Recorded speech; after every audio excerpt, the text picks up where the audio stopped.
లక్షలాది మందికి మన తెలుగు మ్యాట్రిమోనీ ద్వారా వివాహాలు జరిగాయి. తెలుగు వారి number 1 choice Telugu matrimony.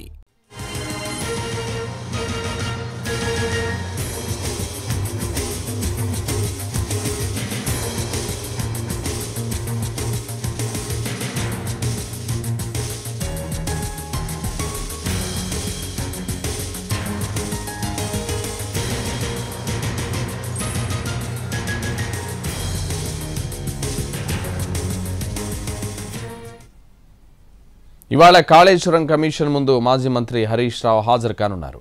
Kaleshwaram ప్రాజెక్టులోని బ్యారేజ్ల కుంగుబాటుపై రాష్ట్ర ప్రభుత్వం నియమించిన కాళేశ్వరం కమిషన్ హరీష్ రావుకు నోటీసులు జారీ చేసింది. అందులో భాగంగానే సోమవారం జస్టిస్ పిసి ఘోష్ కమిషన్ ముందు హాజరై తన వాదనలు వినిపించనున్నారు హరీష్ రావు.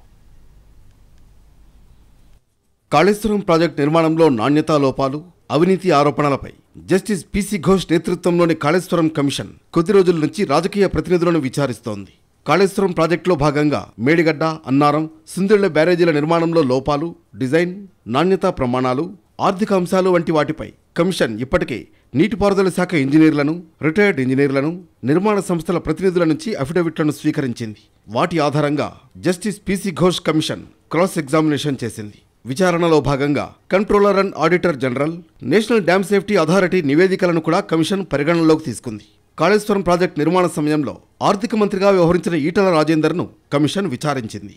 ఇవాళ నీటిపారుదల శాఖ మాజీ మంత్రి తన్నీరు హరీష్ రావు కమిషన్ ముందుకు రానున్నారు. అయితే కాళేశ్వరం ప్రాజెక్టుల నిర్మాణంపై హరీష్ రావు బీఆర్ఎస్ నేతలకు ఇప్పటికే పవర్ పాయింట్ ప్రజెంటేషన్ ఇచ్చారు. ఈ సందర్భంగా కాళేశ్వరం కమిషన్ ముందు విచారణకు హాజరవుతామని, ఎవరికీ భయపడేది లేదని హరీష్ రావు స్పష్టం చేశారు. ఈ నెల 11న మాజీ ముఖ్యమంత్రి కల్వకుంట్ల చంద్రశేఖరరావును కూడా కమిషన్ విచారించనుంది. రాజకీయ ప్రతినిధుల విచారణల అనంతరం కమిషన్ తుది నివేదికను ఈ నెలాఖరులోగా ప్రభుత్వానికి అందజేయనుంది.